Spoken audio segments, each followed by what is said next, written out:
Le livre du ciel. Tome 2. Ô sainte obéissance, comme tu es incompréhensible. Je me prosterne à tes pieds et je t'adore.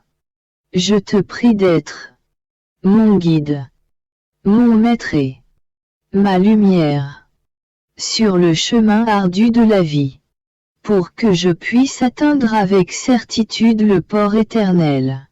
Je m'arrête ici en m'efforçant de ne plus penser à cette vertu car, autrement, je ne pourrais cesser d'en parler. La lumière que je reçois la concernant est telle que je pourrais écrire sans fin à son sujet. Mais autre chose m'appelle. Je reprends donc où j'en étais. J'ai donc vu mon doux Jésus affligé. Me souvenant que l'obéissance m'avait dit de prier de tout mon cœur pour une certaine personne, je l'ai recommandé au Seigneur. Par la suite, Jésus m'a dit: Ma fille, puissent toutes ses œuvres ne briller que par ses vertus. Je lui recommande surtout de ne pas se mêler de choses d'intérêt familial. S'il possède des biens, qu'il les donne. Il devrait laisser faire les choses par ceux à qui elles reviennent sans s'embourber dans les choses de la terre. Autrement, il fera face aux problèmes des autres.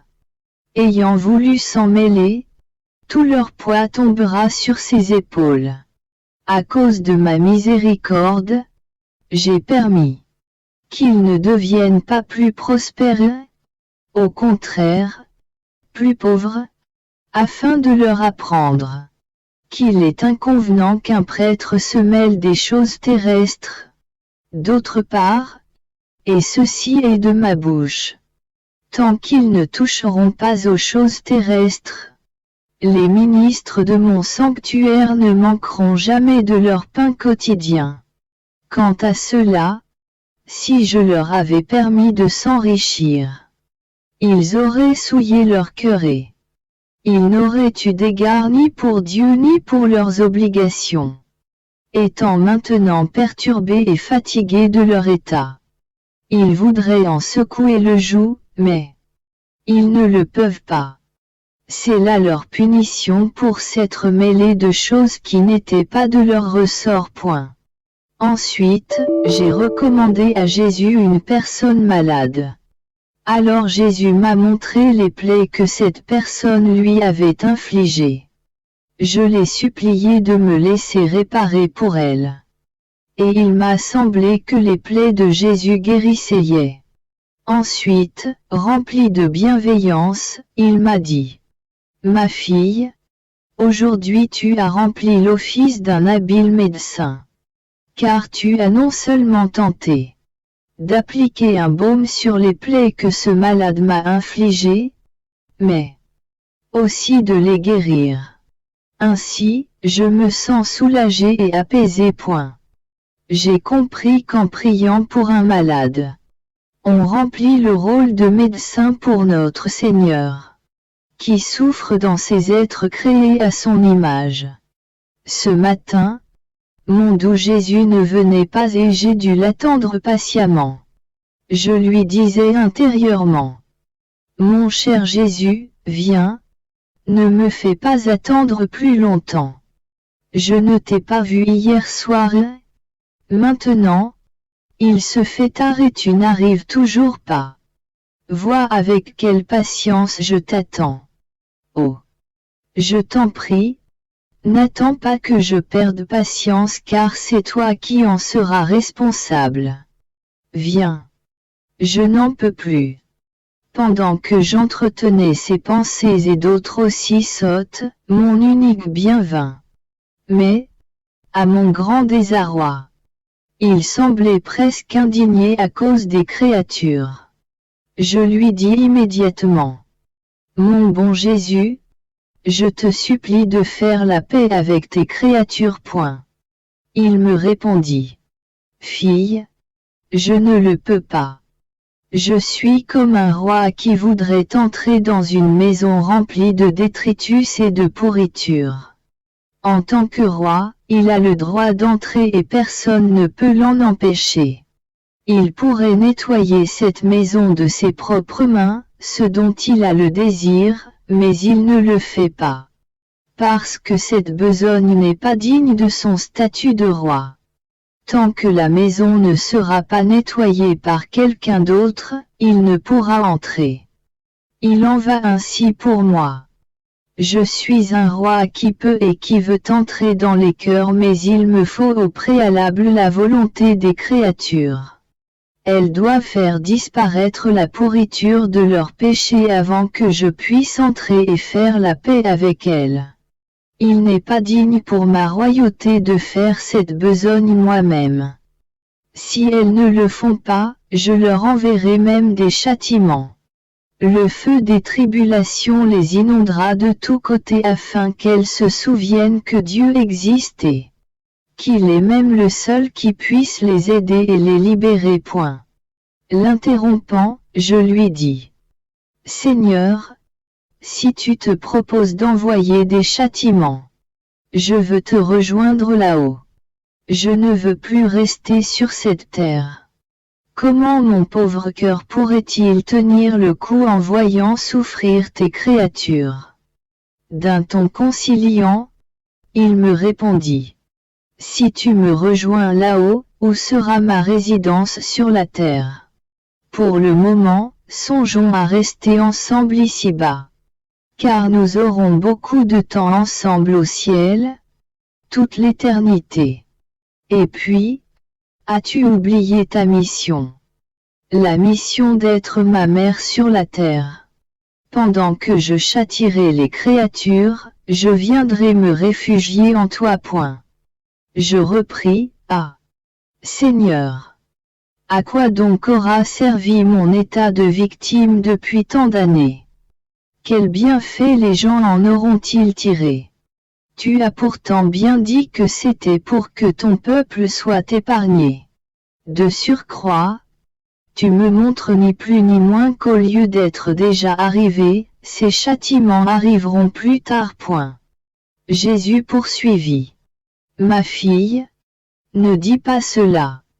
J'ai été indulgent à cause de toi et les terribles châtiments prévus pour faire rage très longtemps seront écourtés. N'est-ce pas une bonne chose que les châtiments qui devraient se prolonger pendant beaucoup d'années ne durent que quelques années? De plus, au cours des dernières années, avec les guerres et les morts subites, les gens n'auraient normalement pas eu le temps de se convertir. Mais ils l'ont fait et ont été sauvés. N'est-ce pas là un grand bien? Pour l'instant, il n'est pas nécessaire que je te fasse connaître les raisons de ton état, pour toi et pour le peuple. Mais je le ferai quand tu seras au ciel. Au jour du jugement, je manifesterai ces raisons à toutes les nations. Ne me parle donc plus ainsi. Point. Ce matin, je me sentais quelque peu troublé et complètement anéanti. J'avais l'impression que le Seigneur voulait m'éloigner de lui. Quelle souffrance! Pendant que j'étais dans cet état, mon bien-aimé Jésus vint, tenant une petite corde à la main. Il en frappa mon cœur 3 fois en disant: Paix, paix, paix. Ne sais-tu pas que le royaume de l'espérance est un royaume de paix et que la justice est son éthique? Quand tu vois ma justice s'armer contre les gens, entre dans le royaume de l'espérance et, t'emparant de ses plus puissantes prérogatives, monte vers mon trône et fais tout ce que tu peux pour désarmer mon bras. Fais cela avec ta voix la plus éloquente, la plus tendre et la plus compatissante. Avec les arguments les plus convaincants et les prières les plus ardentes que l'espérance elle-même te dictera. Mais quand tu verras que l'espérance défend certains droits de justice absolument indispensables et que tenter de t'y opposer serait un affront pour elle, alors ajuste-toi et soumets-toi à la justice. Point. Terrifié plus que jamais d'avoir à me soumettre à la justice, je dis à Jésus: Ah! Seigneur! Comment puis-je faire cela? Ça me paraît impossible. La seule pensée que tu dois châtier tes créatures m'est intolérable car elles sont tes images. Si, au moins, elles ne t'appartenaient pas. Ce qui me torture le plus, c'est de te voir les châtier toi-même. Car ces châtiments s'effectuent sur tes propres membres. Ainsi, tu en souffres beaucoup toi-même. Dis-moi, mon seul et unique bien, comment mon pauvre cœur pourra-t-il te voir ainsi souffrir, frappé par toi-même? Si les créatures te font souffrir, ce ne sont que des créatures, et de ce fait, c'est un peu plus tolérable. Mais quand tes souffrances proviennent de toi-même, je trouve cela trop difficile et je ne peux le prendre. Par conséquent, je ne peux me conformer ni me soumettre point. Rempli de pitié et très touché par mes paroles. Jésus prit un air affligé et bienveillant et il me dit: Ma fille, tu as raison de dire que je serai frappé dans mes propres membres. En t'écoutant parler, je me sens rempli de compassion et de miséricorde. Et mon cœur déborde de tendresse. Mais, crois-moi, les châtiments sont nécessaires. Et si tu ne veux pas que je frappe un peu les créatures maintenant, plus tard tu me verras les frapper beaucoup plus fortement. Car elles vont m'offenser encore plus. N'en seras-tu pas alors beaucoup plus affligé? Par conséquent, conforme-toi, sans quoi tu m'obligeras à ne plus rien te dire pour ne pas te voir souffrir et tu me priveras de la consolation de converser avec toi. Ah! Oui. Tu me réduiras au silence. Sans personne à qui confier mes souffrances. Quelle amertume j'ai ressentie en entendant ces paroles. Voulant me distraire de mon affliction. Jésus poursuivit son exposé sur l'espérance en me disant: Ma fille, ne sois pas troublée. L'espérance est paix. Et comme je demeure parfaitement en paix lorsque j'exerce ma justice, tu dois aussi demeurer en paix en te plongeant dans l'espérance. L'âme remplie d'espérance qui s'attriste et se trouble, ressemble à une personne qui, malgré qu'elle soit riche à millions et qu'elle soit reine de plusieurs royaumes, se lamente sans cesse en disant: De quoi vais-je vivre? De quoi vais-je me vêtir? Ah! Je meurs de faim. Je suis si malheureuse. Je deviens de plus en plus pauvre et misérable et je vais en mourir. Supposons de plus que cette personne passe ses journées dans la malpropreté, plongée dans la plus profonde mélancolie et qu'en voyant ses trésors et parcourant ses propriétés, elle s'afflige davantage en pensant à sa mort prochaine. Supposons encore que si elle voit de la nourriture, elle refuse de la prendre et que si quelqu'un tente de la convaincre que ce n'est pas possible, qu'elle tombe dans la misère, elle ne se laisse pas convaincre et elle continue de se lamenter et de s'apitoyer sur son triste sort. Que diraient les gens à son sujet? Sûrement qu'elle a perdu la raison. Cependant, c'est possible que la malédiction qui la préoccupe constamment survienne. Voici comment. Dans sa folie, elle pourrait quitter ses royaumes, abandonner toutes ses richesses et aller dans des pays étrangers au milieu de peuples barbares où personne ne daignerait lui donner un morceau de pain. Voilà comment sa fantaisie deviendrait réalité. Ce qui aurait été faux au départ serait devenu réalité. Mais où situer la cause de cette situation lamentable? Nulle part ailleurs que dans la volonté tortueuse et obstinée de cette personne. Tel est le comportement de l'âme qui se laisse aller volontairement au découragement et accueille le trouble intérieur. C'est la plus grande folie. Je lui dis, ah, Seigneur, comment une âme peut-elle demeurer toujours en paix en vivant dans l'espérance? Si une âme commet une faute, comment peut-elle être en paix? Il me répondit, si l'âme pêche, elle a déjà quitté le royaume de l'espérance. Car le péché et l'espérance ne peuvent cohabiter. Le bon sens dit que nous devons préserver et développer ce qui nous appartient. Existe-t-il un homme qui se rend sur ses propriétés et brûle tout ce qu'il possède, qui ne garde pas jalousement ce qui lui appartient? Aucun, je crois.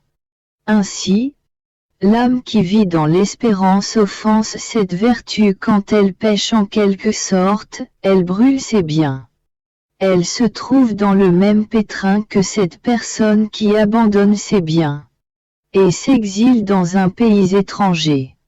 En péchant, et donc en quittant l'espérance qui n'est autre que Jésus lui-même, l'âme s'en va chez les barbares, c'est-à-dire chez les démons, lesquels la privent de tout rafraîchissement et la nourrissent du poison du péché.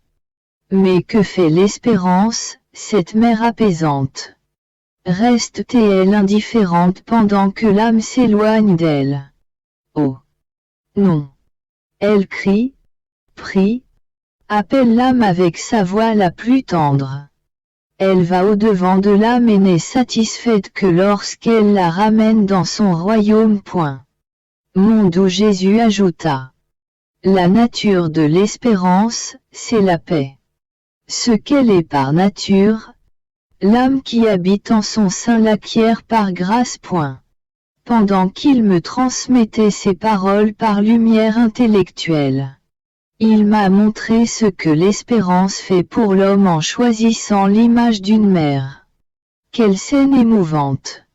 Si tous pouvaient voir cette mère, même les cœurs les plus endurcis pleureraient de contrition et apprendraient à l'aimer au point de ne plus vouloir quitter ses genoux maternels.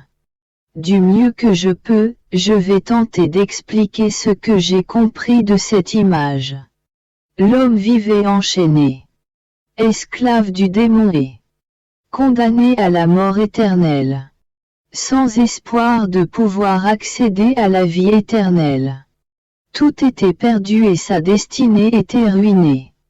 Une mère vivait au ciel, unie au Père et à l'Esprit Saint, partageant avec eux un bonheur exquis. Mais elle n'était pas pleinement satisfaite.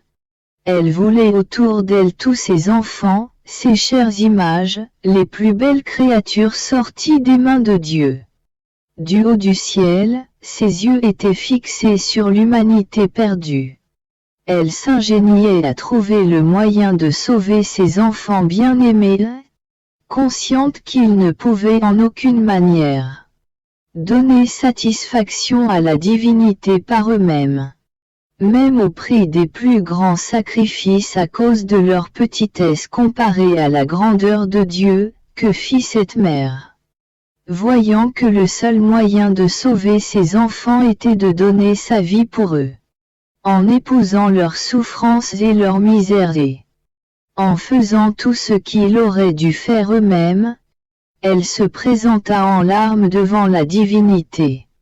Et, de sa plus douce voix et avec les motifs les plus convaincants que lui dictait son cœur magnanime, elle lui dit: « Je demande grâce pour mes enfants perdus.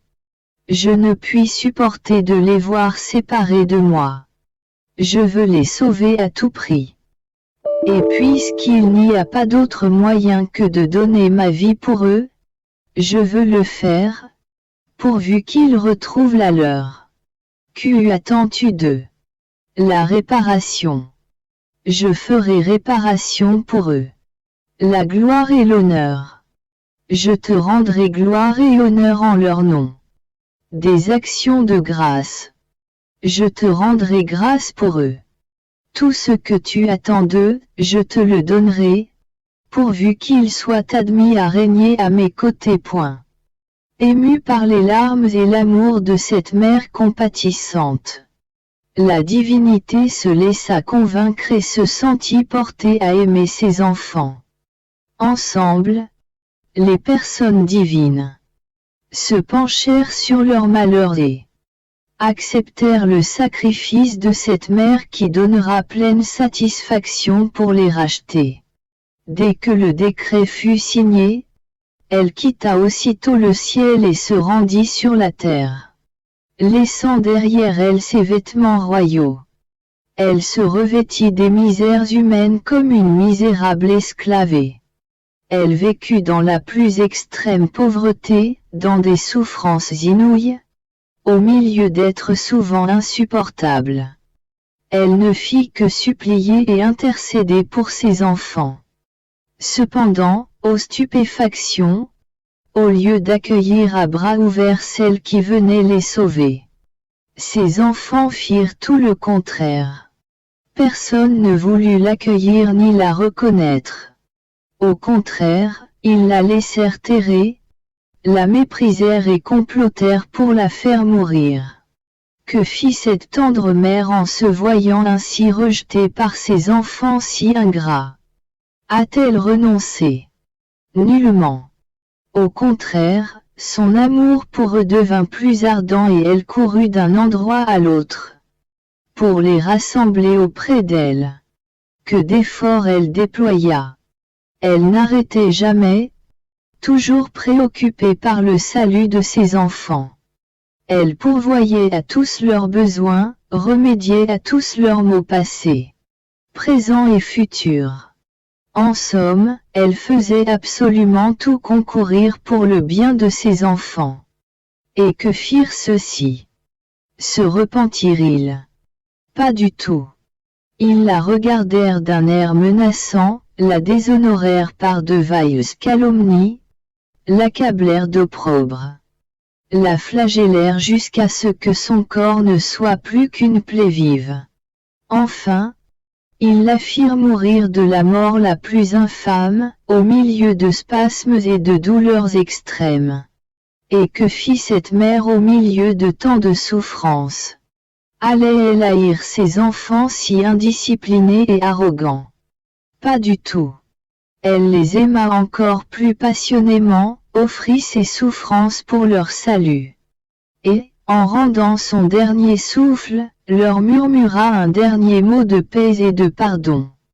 Ô mère toute belle, ô chère espérance, comme tu es admirable. Je t'aime tant. Je t'en supplie, garde-moi toujours sur tes genoux et je serai la personne la plus heureuse du monde. Même si je suis décidé de ne plus parler de l'espérance, une voix résonne en moi et me dit: l'espérance contient tous les biens, présents et futurs. Et l'âme qui vit et grandit sur ses genoux obtiendra tout. Que désire une âme? La gloire, les honneurs. L'espérance lui donnera la plus grande gloire et les plus grands honneurs sur cette terre. Et elle sera glorifiée éternellement au ciel. Désire-t-elle les richesses? Cette mère est extrêmement riche, en donnant tous ses biens à ses enfants. Ses richesses ne diminuent aucunement. De surcroît, ses richesses sont éternelles et non pas éphémères. Désire-t-elle des plaisirs, des satisfactions? L'espérance possède tous les plaisirs et toutes les satisfactions qui se trouvent au ciel et sur la terre. Toute personne qui se nourrit de son sein peut s'en délecter à satiété. De plus, comme elle est le maître des maîtres, toute âme qui se met à son école apprendra la science de la vraie sainteté. En somme, l'espérance nous donne tout. Si quelqu'un est faible, elle le fortifie. Pour ceux qui sont en état de péché, elle a institué les sacraments parmi lesquels se trouve le bain où l'on peut laver ses péchés. Si nous avons faim ou soif, cette mère compatissante nous donne la plus alléchante et délicieuse nourriture, sa chair délicate et son sang très précieux. Que peut faire de plus cette mère pacifique? Qui d'autre lui ressemble? Ah! Elle seule a pu réconcilier le ciel et la terre. L'espérance s'est unie à la foi et à la charité. Elle a formé ce lien indissoluble entre la nature humaine et la nature divine. Mais qui est cette mère? C'est Jésus-Christ, notre Sauveur. Ce matin, monde où Jésus n'arrivait pas. Je ne l'avais pas vu depuis la nuit précédente quand, soudain, il se montra sous une apparence suscitant à la fois la pitié et la peur. Il semblait vouloir se cacher afin de ne pas voir les châtiments dont il allait frapper les gens, ni les moyens qu'il allait employer pour les détruire. Et oh mon Dieu, quelle scène navrante! Pendant que, longuement, j'attendais Jésus, je me disais intérieurement: pourquoi ne vient-il pas? Serait-ce parce que je ne me conforme pas à la justice? Alors, comment faire? C'est presque impossible pour moi de dire, fiat voluta tua. Je me disais aussi, il ne vient pas parce que le confesseur ne l'envoie pas. Pendant que j'entretenais de telles pensées, je l'ai aperçu comme une ombre. Il me dit: n'aie pas peur, l'autorité des prêtres est limitée. Dans la mesure où ils sont prêts à me prier de venir à toi et à t'offrir comme victime pour que tu souffres afin que j'épargne le peuple, je vais les épargner eux-mêmes lorsque j'enverrai les châtiments. Par contre, s'ils ne se montrent nullement intéressés, à mon tour, je n'aurai aucun égard pour eux. Ensuite, il disparut, me laissant dans une mer d'affliction et de larmes. Après des jours très amers de privation, je me sentais épuisé. Cependant, j'offrais continuellement mes souffrances en disant à Jésus: Seigneur, tu sais ce qu'il m'en coûte d'être privé de toi. Mais je me résigne à ta très sainte volonté. Je t'offre cette souffrance comme preuve de mon amour et, aussi, pour t'apaiser, je te la présente comme messagère de louange et de réparation. Pour moi et pour toutes tes créatures. C'est tout ce que je possède et je te l'offre, étant persuadé que tu acceptes les sacrifices de bonne volonté offerts sans réserve. Mais, je t'en prie, viens, car je n'en peux plus. Je suis souvent tenté de me conformer à la justice, croyant que mes refus sont la cause de son absence. En fait, Jésus m'a dit dernièrement que si je ne me conformais pas, il serait obligé de ne plus venir et de ne plus rien me dire, pour éviter de me faire de la peine. Mais je n'ai pas le cœur à le faire, d'autant plus que l'obéissance ne l'exige pas. Au milieu de mon amertume, une lumière attira mon regard. Ensuite, une voix me souffla à l'oreille. Dans la mesure où les hommes se mêlent des choses du monde, ils perdent l'estime des biens éternels. Je leur ai donné des richesses pour qu'elles servent à leur sanctification. Mais ils s'en sont servis pour m'offenser et pour s'en faire des idoles. Alors je vais les détruire, eux et leurs richesses. Ensuite, j'ai vu mon très cher Jésus. Il était tellement souffrant et indigné à cause des hommes que c'était pénible à voir. Je lui dis: Seigneur, je t'offre tes plaies, ton sang et l'usage très saint que tu as fait de tes sens durant ta vie mortelle en réparation des offenses qu'on te fait. Plus particulièrement du mauvais usage que les créatures font de leur sens. D'un ton grave, il me dit: sais-tu ce que sont devenus les sens des créatures? Ils sont comme des rugissements d'animaux féroces, qui empêchent les hommes de s'approcher. La pourriture et la multitude des péchés qui jaillissent de leur sens m'obligent à les fuir. Je lui dis, ah, Seigneur, comme tu sembles indigné. Si tu veux continuer à leur envoyer des châtiments, alors je veux me joindre à toi. Autrement, je désire quitter cet état. Pourquoi y rester puisque je ne peux plus m'offrir comme victime pour sauver les hommes? Alors, d'un ton irrité, il me dit, tu veux les deux extrêmes. Soit que tu exiges que je ne fasse rien, ou que tu veuilles te joindre à moi. N'es-tu pas satisfaite que les hommes aient été épargnés en partie? Crois-tu que la ville de Corato est la meilleure et celle qui m'offense le moins? Que je l'ai épargnée de préférence à tant d'autres, est-ce là une chose insignifiante?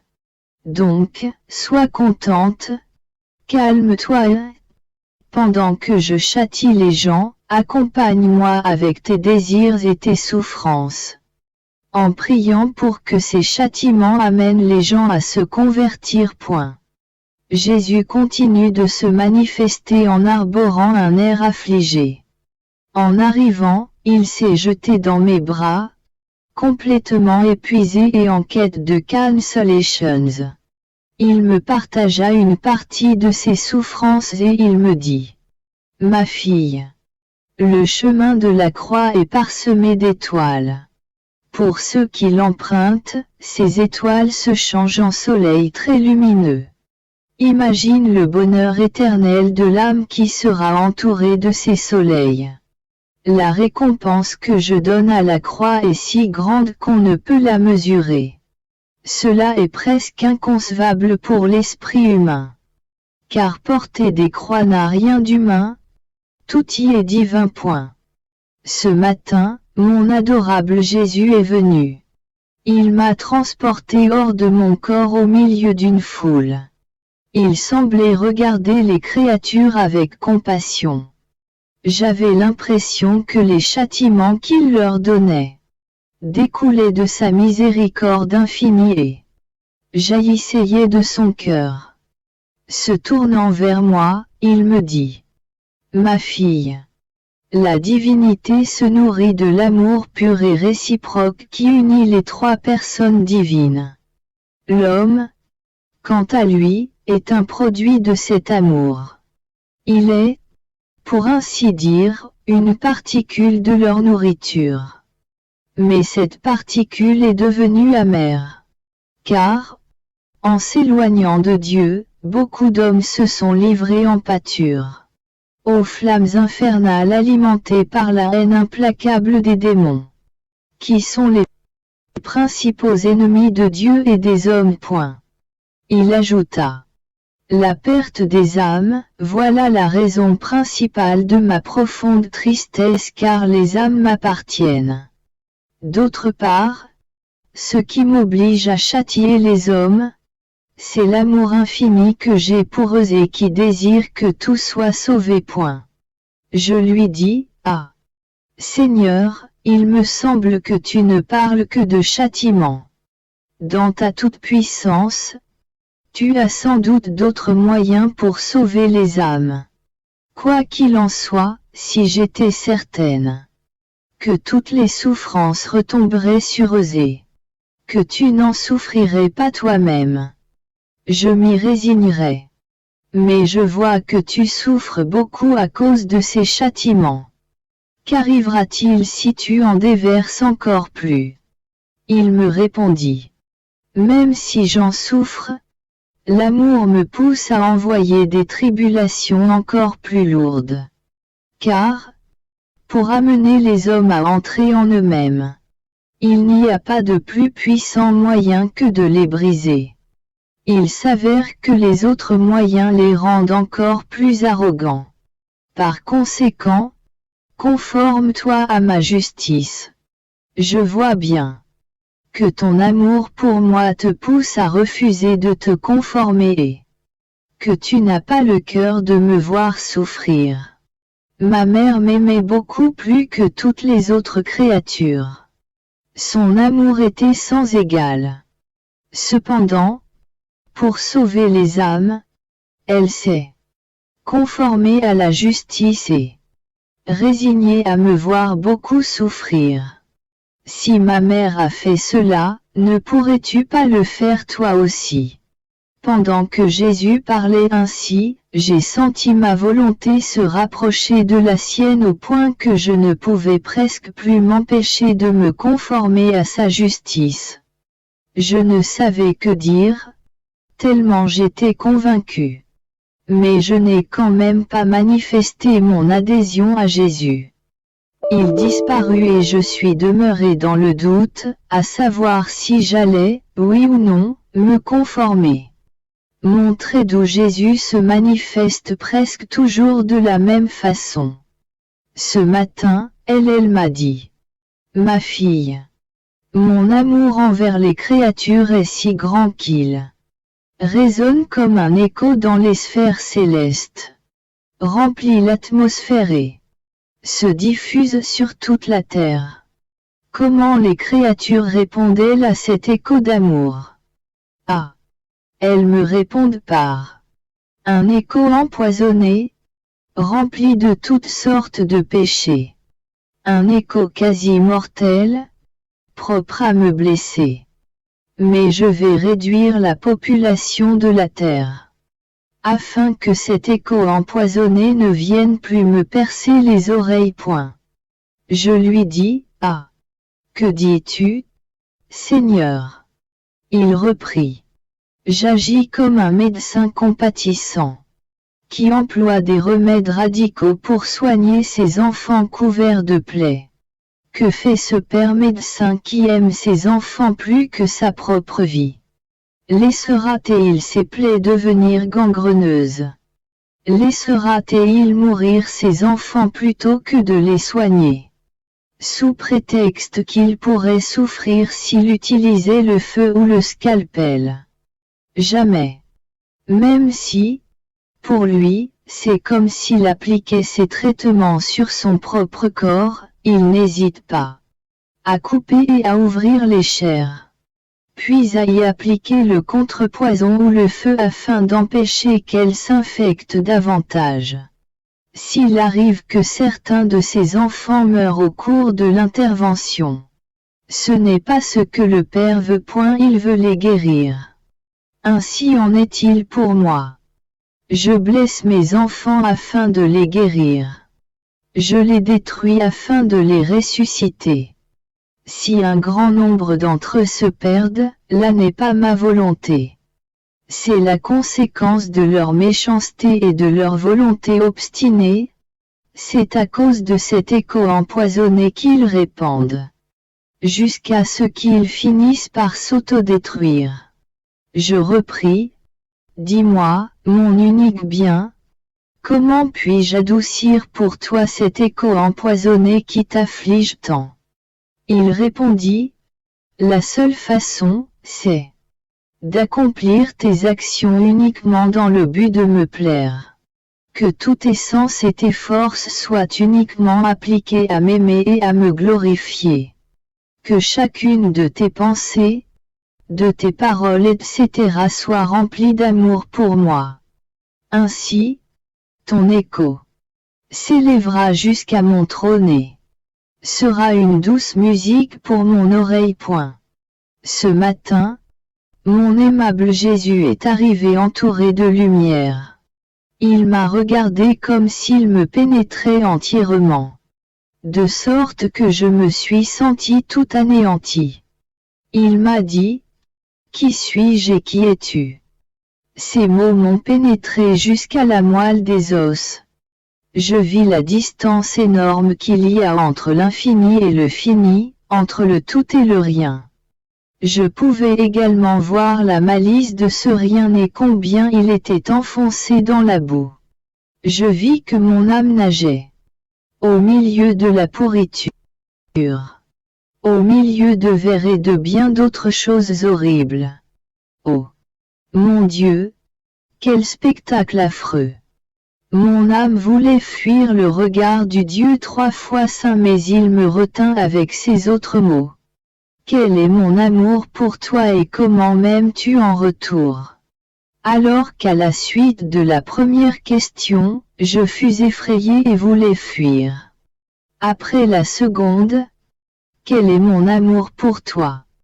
Je me suis senti immergé, entouré de tous côtés par son amour, prenant conscience que mon existence en résultait et que, si cet amour prenait fin, je n'existerais plus. J'avais l'impression que les battements de mon cœur, mon intelligence et même ma respiration étaient le produit de cet amour. Je nageais en lui. Si j'avais voulu fuir, cela m'aurait été impossible car cet amour m'enveloppait totalement. Mon propre amour m'a semblé n'être qu'une petite goutte d'eau jetée à la mer, qui disparaît et ne peut plus être distinguée. Que de choses j'ai comprises, mais il serait trop long de tout dire. Ensuite, Jésus disparut, me laissant bien perplexe. Je me voyais toute remplie de péchés. Dans mon fort intérieur, j'implorais son pardon et sa miséricorde. Peu de temps après, il revint et il me dit: Ma fille, lorsqu'une âme est convaincue qu'elle a fait le mal en m'offensant, elle remplit déjà l'office de Marie-Madeleine qui m'a lavé les pieds avec ses larmes, les a ointes de son parfum et les a séchés avec ses cheveux. Quand l'âme commence à examiner sa conscience, reconnaît et regrette le mal qu'elle a fait, elle prépare un bain pour mes plaies. En voyant ses péchés, un goût d'amertume l'envahit et elle les regrette. C'est ainsi qu'elle vient oindre mes plaies avec le plus exquis des baumes. Par la suite, elle veut réparer. Voyant son ingratitude passer, un élan d'amour pour son Dieu si bon monte en elle. Et elle voudrait lui donner sa vie pour lui prouver son amour. Ce sont ses cheveux qui la lient à moi comme des chaînes d'or. Mon adorable Jésus continue de venir. Ce matin, dès son arrivée, il m'a prise dans ses bras et m'a transportée hors de mon corps. Dans cette étreinte, j'ai compris plusieurs choses. Surtout qu'il est absolument essentiel de se dépouiller de tout. Si l'on veut reposer librement dans les bras du Seigneur et pouvoir entrer et sortir de son cœur avec facilité et à volonté pour ne pas devenir un fardeau pour lui. Alors, de tout mon cœur, je lui ai dit: Mon cher et unique bien, je te demande de me dépouiller de tout car je vois bien que, pour être revêtu de toi, pour vivre en toi et pour que tu vives en moi, il ne doit pas y avoir la moindre chose en moi qui ne t'appartienne point. Plein de bienveillance, il me répondit: Ma fille, pour que je puisse venir habiter dans une âme, l'essentiel, c'est qu'elle soit totalement détachée de toute chose. Sans cela, non seulement je ne puis demeurer en elle, mais aucune vertu ne peut s'installer en elle. Dès que l'âme s'est dépouillée de tout, j'y entre. Et avec elle, nous construisons une maison. Les fondations s'appuient sur l'humilité. Plus elles sont profondes, plus les murs seront solides et élevés. Les murs sont faits des pierres de la mortification. Et ils sont cimentés avec l'or pur de la charité. Quand les murs sont érigés, moi, comme un peintre expert, j'y applique une excellente peinture constituée des mérites de ma passion et des magnifiques couleurs fournies par mon sang. Cette peinture sert de protection contre la pluie, la neige et tout choc. Ensuite, viennent les portes. Pour qu'elle soit solide comme le bois et préservée contre les termites, il faut le silence qui tue les sens extérieurs. Pour protéger cette maison, il faut un gardien qui veille sur tout, à l'intérieur et à l'extérieur, c'est la crainte de Dieu qui protège contre toute intempérie. La crainte de Dieu sera la gardienne de la maison, incitant l'âme à agir. Non par crainte d'être puni, mais par crainte d'offenser le maître de la maison. Cette sainte crainte ne doit servir qu'à inciter l'âme à tout faire pour plaire à Dieu et à rien d'autre. Cette maison devra être décorée de trésors formés de saints désirs et de larmes. Tels furent les trésors de l'Ancien Testament.